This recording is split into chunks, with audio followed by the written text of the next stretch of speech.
Welcome to the today's session on the topic Introduction to Hydrology and its applications. So it is a part of Engineering Hydrology subject, Site 23 regulations for third BTech first semester students. So I am Dr. Chanba Tirupati, currently working as an associate professor in the Department of Civil Engineering, SSC Institute of Technology and Engineering. So today I will provide you a comprehensive understanding on what hydrology means and what its relevance to the engineering projects and how this hydrology, the knowledge of hydrology will help to deal with the real world problems.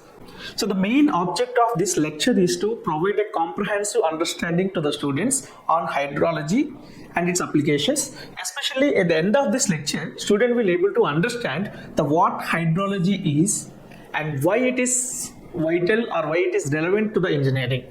And also the student able to appreciate the hydrological challenges facing by India or world, and also the opportunities lies in this field.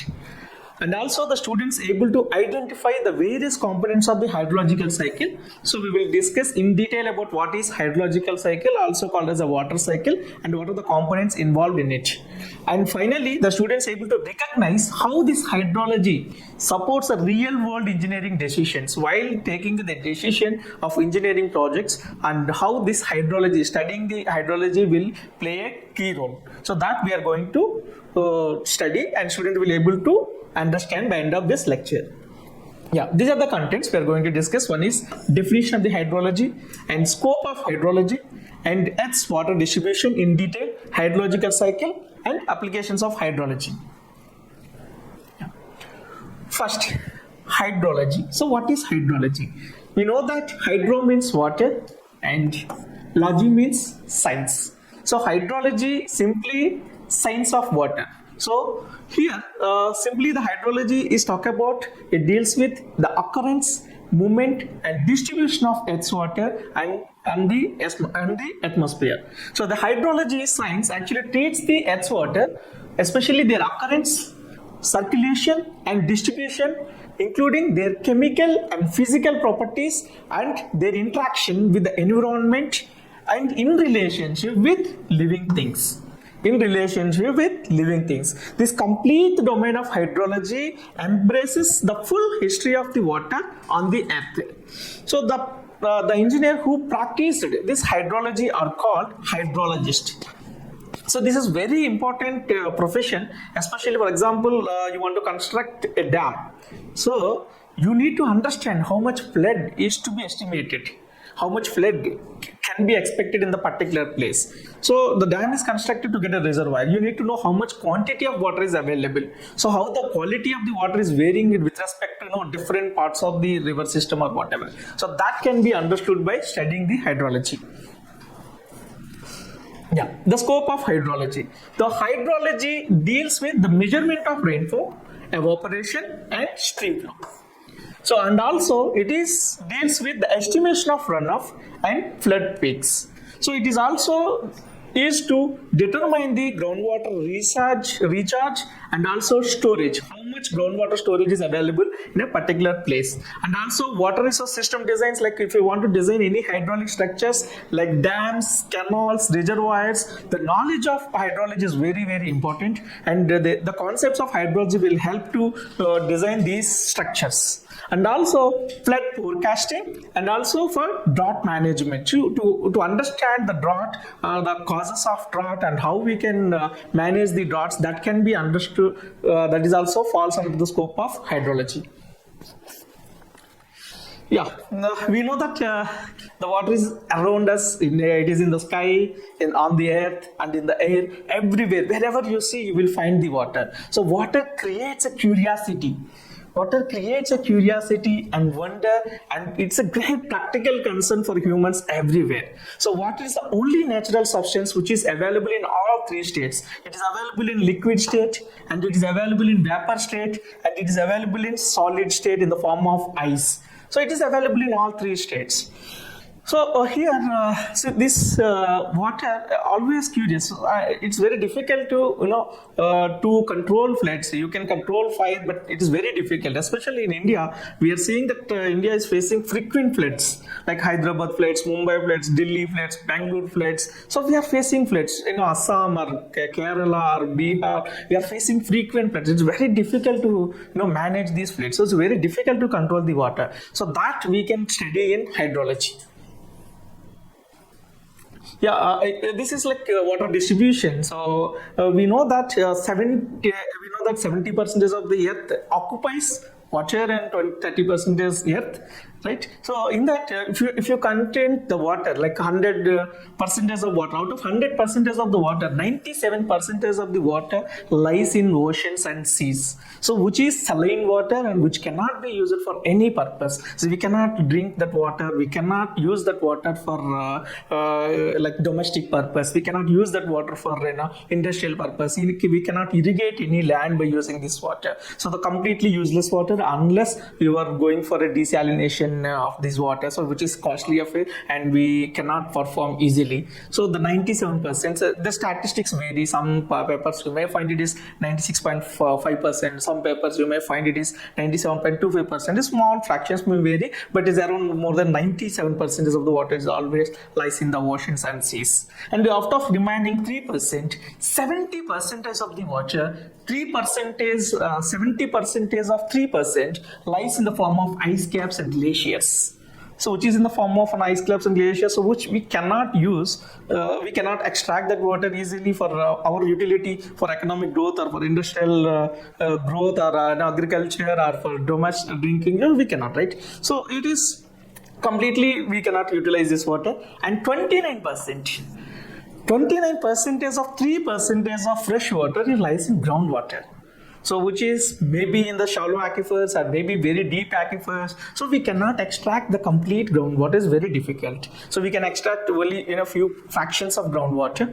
So the remaining 1%, this is 1% of 3% of fresh water available on the earth is easily accessible water. Out of this, 50% of the water lies in lakes, in the form of lakes. And I will tell you some more fascinating facts in the later slides we'll discuss. And this is like out of 38%, of 1% of easily accessible fresh water lies in the form of soil moisture. So that we cannot use. The only plants we utilize for photosynthesis process, but very fraction, some percentage, not like fully they cannot use, because lot of soil is exposed to sun energy. The water will be again evaporated and it may be lost into the atmosphere. So then remaining 1% of the water is in atmospheric water, like in the form of vapor, water vapor or something. And the remaining 1% of the water lies in all the living beings on the earth, right? Just 1% of 3% of fresh water lies in lakes. So it's almost if you say 0.0001% of total water available on the earth lies in the form of rivers or streams or canals, channels or whatever it is. So from this, what we can understand is the availability of the water. Yeah, even though we have plenty, but the accessible water or fresh water which we can use for our purposes like domestic purpose, industrial purpose or agriculture purpose, it just only a 0.3% of total available fresh water. Right, almost we have 1.386 billion cubic meters of water on the earth. Just only 0.3% of the fresh water is usable. So that is the Earth's water distribution. This is very important to understand. So I will tell you one more important fact in the coming slides. You can see here. So here you can find out the quantities, like how much amount of water is available in terms of area or in terms of volume, and percentage of total water and percentage of fresh water. If you see oceans, we have almost 96.5%. Yeah, it may vary like 97 or sometimes some people will say 97.2. This is as per this UNESCO 1978 report. So there is no no fresh water is available in the oceans. And if you see groundwater and saline, so this is the various forms where we can find the water, like in groundwater. In groundwater, again, there are two types. One is we have fresh water and saline water, and in the form of soil moisture, polar ice, and others knows lakes. Lakes also, again, the freshwater lakes and saline saltwater lakes or saline lakes, and marshes, rivers, biological water, atmospheric water. So you can finally 35 billion cubic meters of water is available in the world as a fresh water. This is the quantity which is available for us, where we can utilize only a fraction, not fully this 35 billion cubic meters of water. But the problem is not that. The problem is this one. So we have very small quantity as a fresh water or utilizable water. Out of this, the water is not at all evenly distributed around the world. So for example, if you see here, Amazon River in South America is the largest river in terms of volume of discharge in the riverine channels, like which is almost discharging 6,591 to 7,570 cubic kilometers of water into the ocean. So that is almost 20% of total riverine flood in the world. But if you see the population of the Amazon River, like the people are living in the Amazon River basin is around just 4.3 to 5 crore people. But 20% of the discharge is just passing through the Amazon River. As per these are as per 2024 statistics. But if you see the annual rivers in India, we have plenty of rivers, and see the annual flow in India is around 2,116 cubic kilometers. But our population is 145 crore. So we have 145 crore population, and we have just 2,116 cubic kilometers of water here. Just 4 to 5 crores of people are having almost 20% of the world water. Here almost 6,500 to 7,000 cubic kilometers of water. So that means the water is not uniformly distributed. So if you see in India, we have almost 18% of the world population, but we have only just 4% of fresh water. Fresh renewable water. I can say fresh renewable water, just 4%, but our population is 18%. That's clearly indicate it's not evenly distributed. You can see, for example, Godavari, we are releasing water into the sea, and Krishna, we are actually lack of water, we are suffering, and Kaveri, there is also water deficit, and Ganga River, the lot of water is releasing into the sea, and there are lot frequent floods in Himalayas regions, and we are in Rajasthan, or some regions of Telangana, some regions of Andhra or Maharashtra or Karnataka suffering with lack of water. So even though we have water, that it's not equally distributed. So this is a very important aspect we need to understand as a hydrologist. So this is, and also one more interesting fact is India is almost receiving 4,000 billion cubic meters of rainfall in every year, but out of this just we can utilize 1,123 billion cubic meters. Because most of the water will be gone as losses, and also we may not utilize that water. Just we are utilizing only 1,123 billion cubic meters of water out of 4,000 billion cubic meters of water we are receiving as a rainfall. So we don't have then sufficient infrastructure. Actually, India falls under you can say physical or economical water scarcity region, especially the northern India falls under economical water scarcity regions where we have enough water, but we are unable to utilize that water as we don't have sufficient infrastructure. These are as per reports, and in most of the southern part all falls under physical water scarcity. That means we don't have enough water resources to meet the needs of the people. Actually, our per capita water demand is around I think it's around 1,200 cubic meters per year per person. Yeah. So that's what it's very important to understand, water distribution system and all, and how the water resources are available. And that's why we need to study hydrology to share the equally or distribute the water to the all. That's what India has come up with the river linking project, because in a lot of rivers in India, some rivers are surplus and some rivers are deficient. So if you're able to transfer that water to the deficient river, so we can that's why we are diverting the water from the Godavari to Krishna, just to meet the demands of the both. But it have its own impact. It may cause some ecosystem like environmental impacts. Like for example, we can see the killer fishes in as per one report I have read, like in killer fishes we can found in Krishna river. Actually we have not seen such kind of species in Krishna river. It is actually so that may happen, I don't we may not sure, but that may be happen because of this interlinking. So there's such kind of things may happen, so that we need to understand before even river linking. We need to understand the quality of the rivers and all. So it is very essential to estimate the quality and quantity of water. Yeah, the fascinating facts. This is also one of the thing I want to say. In Lake Baikal in Russia, which is a largest freshwater lake in terms of volume in the world, which occupies nearly 20 to 23% of unfrozen surface water, just lies in this particular lake.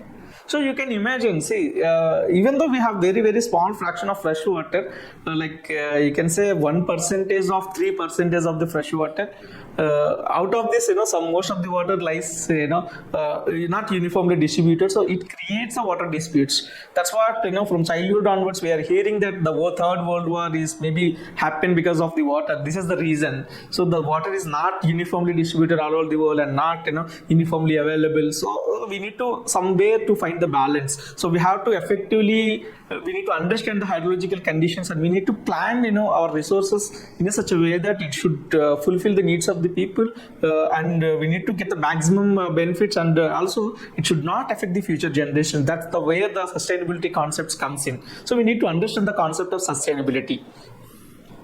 Yeah.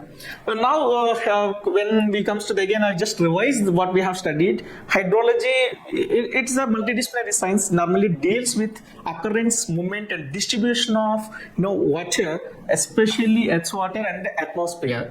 Right. So next we are trying to understand the hydrological cycle, which is nothing but a water cycle.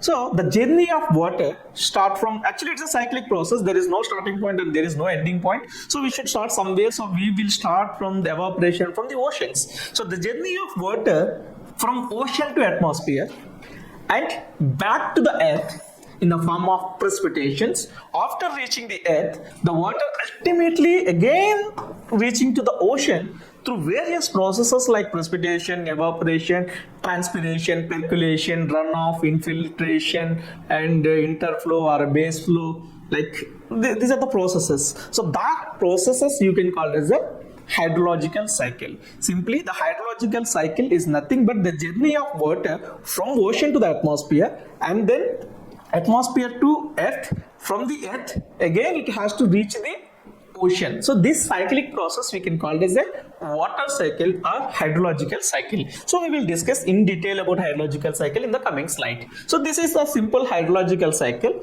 So as we said, because of sun energy or solar radiation, the water is evaporated from the oceans. Not only oceans, where we have the free surface of the water.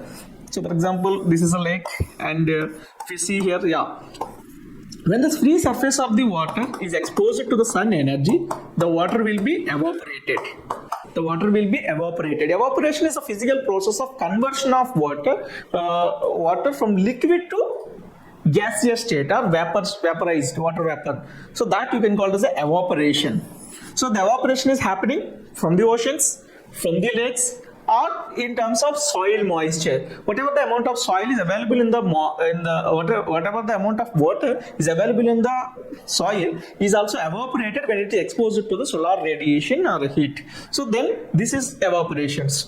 So this evaporated water, so because of evaporated water, it has a very light air mass. Because of the light air mass, the water particles will go up.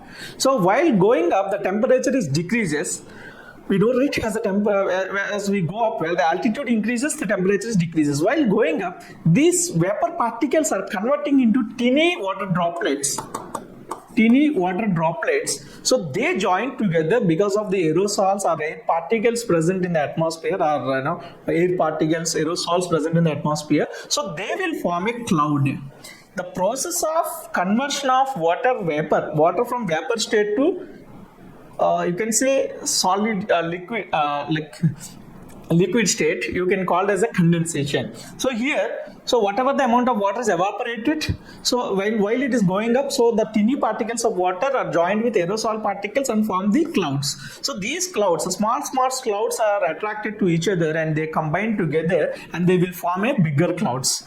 When the cloud is heavy enough, so when the cloud is heavy enough, so it cannot hold the water further, so it will comes to the earth's surface in the form of precipitation. So precipitation is nothing but all forms of water, so including rainfall, it includes rainfall, snow, mist, hail, etc. So whatever, so all forms of precipitation, so that you can call as a all forms of water coming from the atmosphere to the earth, you can call as a precipitation. If it is coming in the form of water, you can call it simply as a rainfall. Okay, once the rainfall reaching to the earth surface, so when the rainfall reaching to the earth surface, for example, this is the earth surface. So when the rain drop, water drop, when it is reaching to the earth surface, so it has to interact with the it has to interact with the soil particles. Okay, before that, so for example, the rainfall is falling. So okay, this is the region where the rainfall is falling. Just wait.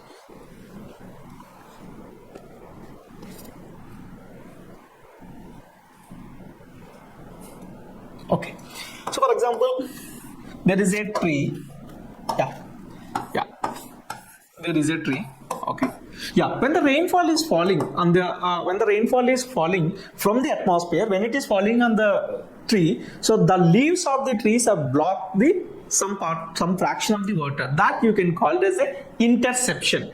So are some man-made like structures or man-made, we can say like plastic covers or something, so they will block the water entering into the earth surface. That you can call as interception losses. So some fraction of water will be lost before reaching to the earth surface. So the water eventually after some time the water will be directly evaporated because of the sun energy. So it will be again in the it will be going to the atmosphere in the form of evaporation, right? So this interception, that you can call as interceptions. So after the amount of rainfall, so when the rainfall is good enough, when it is able to reach the earth surface, so what will happen? So when it is interact with the soil particles, it tries to enter into the soil. So how it is able to enter into the soils? Because of presence of pore spaces in the soil. So that you can call as a porosity, because of the property of porosity. Porosity means the number of pore spaces present in the soil to the total volume of the soil. If there are more spaces, there is a more gap, the water can enter into it.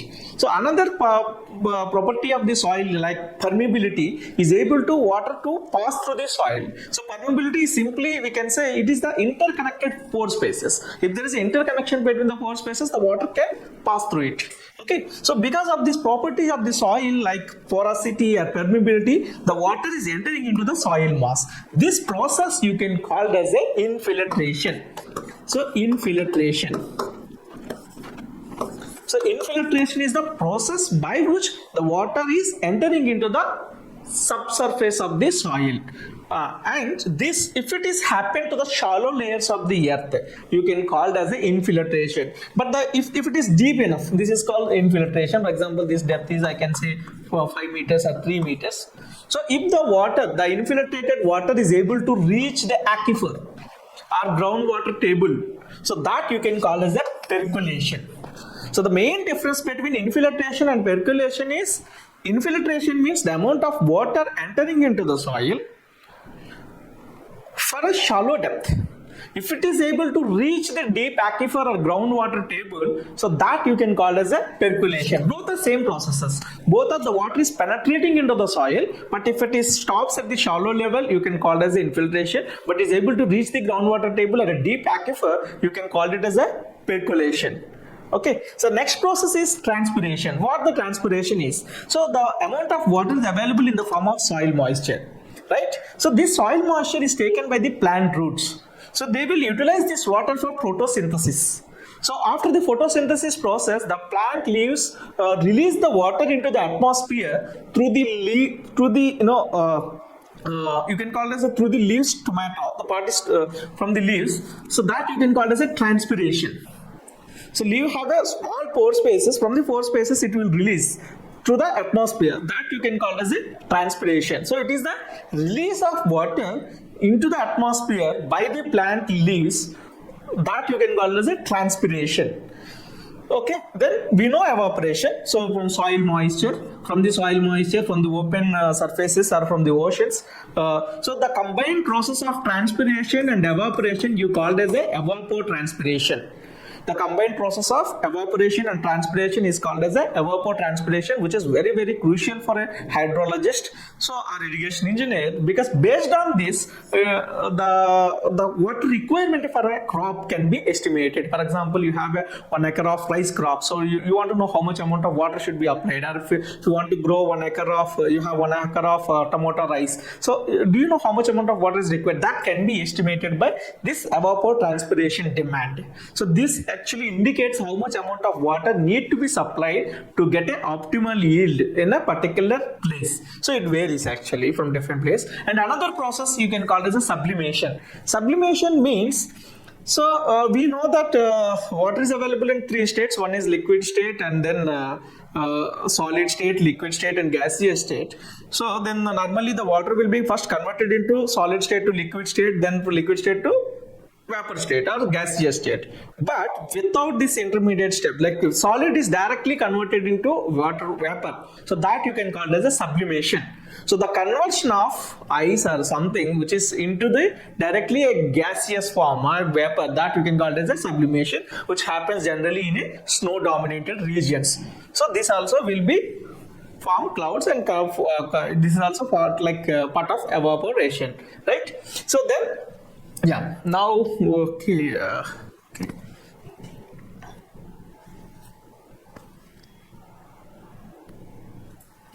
Now we talked about infiltration, percolation, evaporation, transpiration, and all, right? So once the rainfall, for example, this is a surface, once the rainfall falling on the ground surface, so the water will be infiltrated. For example, if it is groundwater table, if the water reaches the groundwater table, this you can call as a percolation, this is infiltration. So some of the water will be flow over the surface. Some of the water will be flow over the surface. This you can call as a overland flow. Some of the water will flow over the surface. So this is you can call as a overland flow or runoff. Overland flow or runoff. Okay, surface flow, overland flow or runoff. You know that, see here the water is infiltrated to the ground. The water will flow under the ground. So that you can call as a interflow. That you can call as a interflow. That you can call as a interflow. If you combine the overland flow with the interflow, for example, this will reach nearby stream. For example, runoff is happening in this direction. So runoff over the surface and interflow. So these are joining nearby this lake. So this combined together you can call as a runoff. You can call as a runoff. And now again the groundwater is flowing, right? Once the water reaches the groundwater table, the groundwater also will flow. The groundwater flow will also called as a delayed flow, because it may not start immediately after the rainfall. It may take days to years. Sometimes it may take 3 months or 5 months or 1 year, more, sometimes more than a year also. So the surface runoff plus groundwater flow and the rainfall falling on the river or a stream or whatever, the combined all three together we can call as a stream flow. Altogether we can combinedly called as a stream flow. So these are the things we need to understand about the hydrological cycle or a water cycle. So quickly I will revise again. So hydrological cycle start with evaporation from the ocean, and whatever the amount of water is evaporated from the ocean or surface water bodies or from the soil moisture are moved out to the atmosphere, and they will convert into tiny water droplets. The tiny water droplets combine with aerosol particles and form the clouds. The clouds will move because of the wind, that you can call as a transportation. So the clouds will move, and when they are heavy enough, so they will condense and they will come to the earth surface in the form of precipitation. So once the precipitation falling on the surface, first if there is any obstructions present in the earth surface like trees or any man-made structures, they will block some portion of the water, that you can call as a interception losses or obstructions. So once the interception losses are fulfilled, the water the water particles are coming in contact with the soil particles, so they will try to enter into the soil mass. So based on the soil properties like porosity and permeability, so that process you can call as infiltration. So if the water particles are able to reach into the deep aquifer, so that process you can call as a percolation. So some fraction of the water, when the water is fulfilled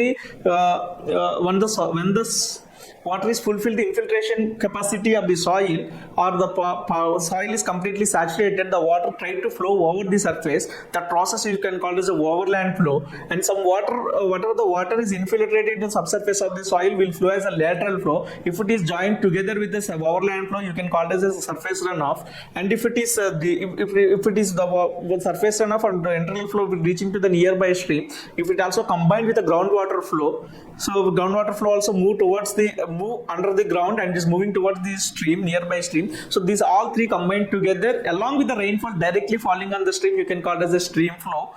So and also then the plants, whatever the plants present on the soil will extract the water from the soil, and they will use the water for photosynthesis. After photosynthesis, some water will be released into the atmosphere through the leaves, pore spaces in the leaves called stomata. So that you can call it as a transpiration. The combined evaporation and transpiration you can call as evapotranspiration, which is very essential for estimating the crop yield. And then sublimation is a process of directly conversion of solid water, like from the ice to vapor state. So this is about the water cycle. So this is very essential for any hydrologist to understand this. So based on this, actually we will use these concepts for developing the models like hydrological modeling and all. Yeah. Now the components, we have in detail discussed each component in the previous slide. Okay, now we'll talk about the applications of the hydrology. So the first application is determine the water balance of a region. So what is water balance? So water balance simply means, for example, in a region some amount of rainfall is happening. So how much rainfall is happening in a region? How much percentage of rainfall is converted as a runoff? How much percentage of rainfall is reaching the ground surface or ground deep aquifer, and how much fraction of rainfall is evaporated? So that we will understand by that is what the determination of water balance of a region. So how the water is distributed, the hydrological cycle is distributed here. And also this hydrology involves prediction of the floods. This is very, very essential in establishing the major infrastructures. For example, you want to construct a dam or any hydraulic structure, you need to understand how much flow has to be coming to the particular place. You want to construct a reservoir. So in that case, you need to understand what is the quantity, how much quantity, what is the, you need to first understand the demand of the people and what should be the storage capacity. Then you need to understand whether this location is able to supply or able to receive such amount of water, the quantity of estimation. Right, that is very important. Here prediction of the flood means, so what is the possible flood can happen in a particular region. So which areas are vulnerable, like designing this buffer means you need to understand the flood inundation. So which area is susceptible to flood inundation. So how much maximum depth of flood can be expected in a particular place. So which areas are safe and which areas are in danger. So what is the plinth level we need to construct to avoid the damage, or where we can construct the major structures and where we can avoid the construction of major structures. So such things can be understood by the prediction of the floods. That is a part of hydrology, and that will help in designing of the buffer region. So which region we need to allow the constructions of different important structures. And also determination of agriculture water balance. So for agriculture we need water. So how much surface water we can use for this agriculture, how much rainfall is falling in the particular region, how much runoff is happening, and how much water is required, how much water we are extracting from the nearby irrigation water. So that we can understand, this balance can be understood by hydrology. So that can be studied in hydrology. And then designing of urban drinking water and sewerage systems. We know that frequently we are seeing that floods in major cities like Delhi, Mumbai, Hyderabad, Chennai, Bangalore. So we need a proper drainage system to discharge the water. So we need to understand how much flow can be expected and what is the capacity of drain should be designed. So that can be done by hydrologists. That is a part of hydrological applications and designing of irrigation schemes. So what are the best, how optimally we can utilize the water for existing irrigation schemes or existing irrigation fields are in the particular region, so we can plan it, and designing of drainage systems. So we already discussed this point. And assessment of export sediment and nutrients. So for example, there is agriculture land, so if the rainfall is falling, so we are using fertilizers or nutrients for crop growth. So when the rainfall is falling, so the water will be runoff, right? It will take some parts of nutrients along with it, and the sedimentation is happening. So how much sedimentation is happening from this field to the nearby water bodies, that can be studied in hydrology. That is a part of hydrological applications. And assess the impacts of natural human induced environment change and water resources. Like we need to understand how the climate change can impact the water availability and water quality and quantity, or for example land use land cover changes. So how this changes in the land use land cover means conversion of agriculture land into urban land, or forest land into agriculture land, or barren land into agriculture land. How this changes in the land use, how this urbanization, how this these changes can affect the water quality and quantity, that can be understood, that can be assessed by hydrologists. So these are the applications of hydrology. So apart from this, there are again some more applications we will discuss. Simply water resource planning.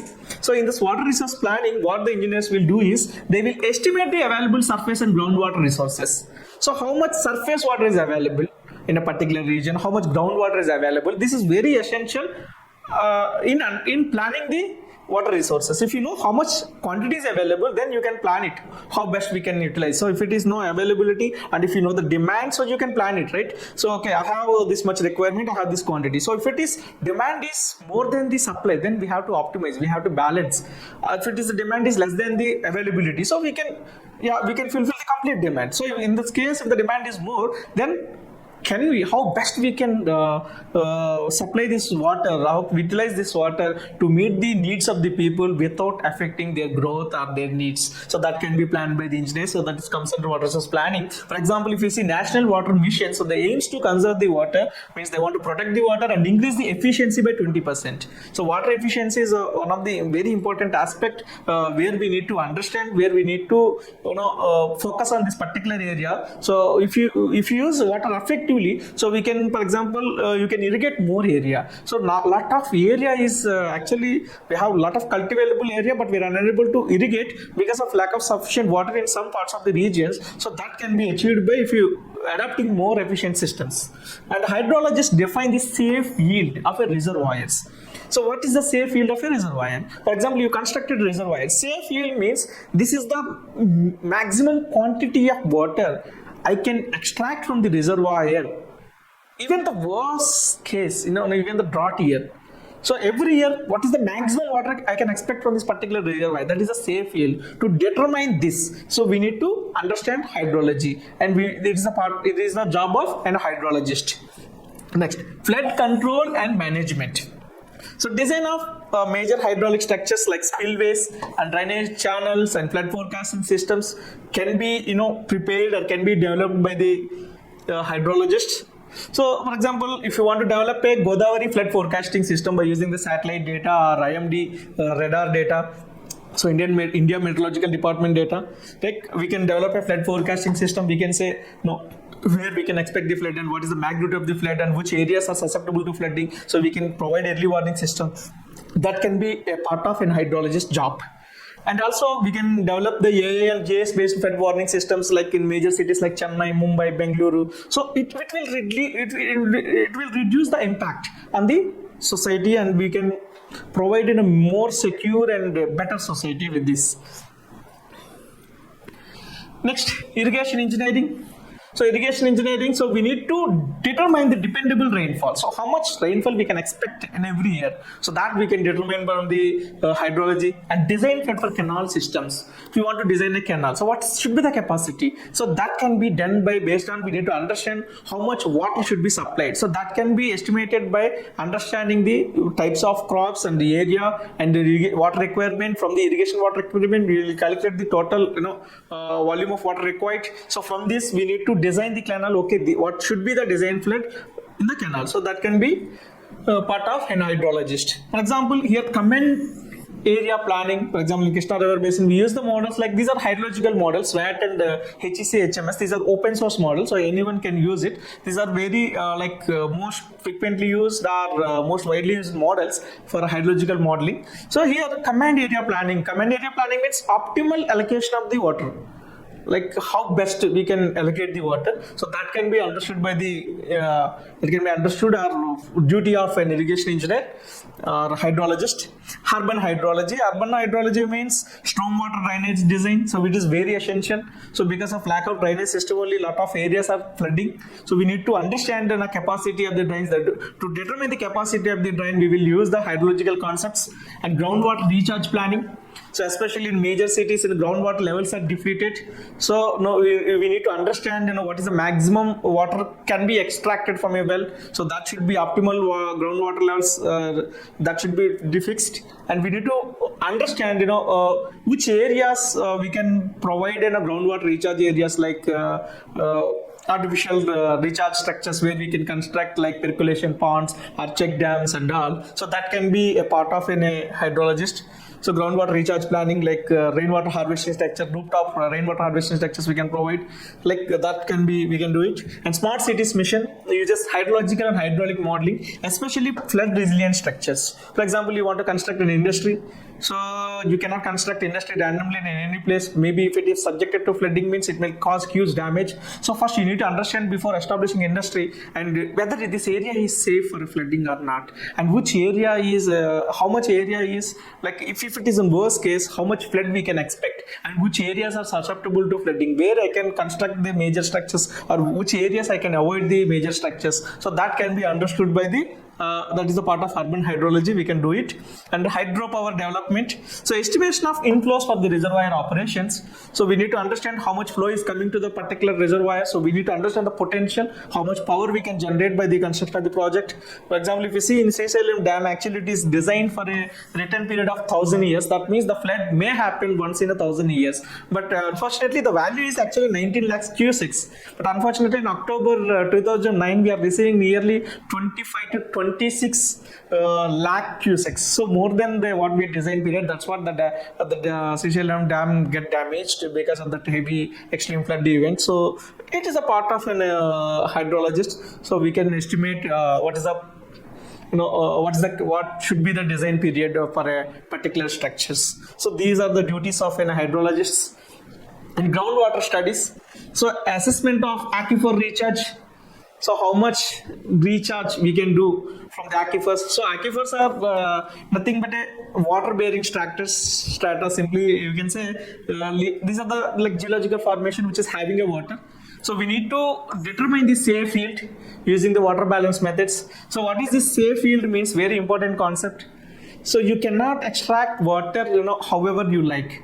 So for example, if you extract more water than its yield, so what will happen? The groundwater level is permanently depleted, so which can affect the future generations, and you may not get water after some time. So the government, the government should fix how much amount of water can be extracted in a particular place. So that is the safe yield. This is the maximum water can be extracted in a particular place without causing any depleted effects or without causing any effect to the existing aquifer or groundwater table. So that is what the safe yield is. That can be determined by the hydrologist. So these are the applications in hydrology. Especially, for example, if you see Central Groundwater Board, CGWB, uses hydrological models like SWAT or HECHMS, etc. So they will use some hydrological model to exploit the exploited blocks. So where the areas are extracted more groundwater, they're determined. So we can do that. So we can determine the over exploited areas. So we can take some remedial measures, or we can identify the groundwater recharge sites. So there where we can propose some artificial recharge structures to improve the groundwater levels. So this is a part and parcel of hydrologist life. So this is the has to do all such things.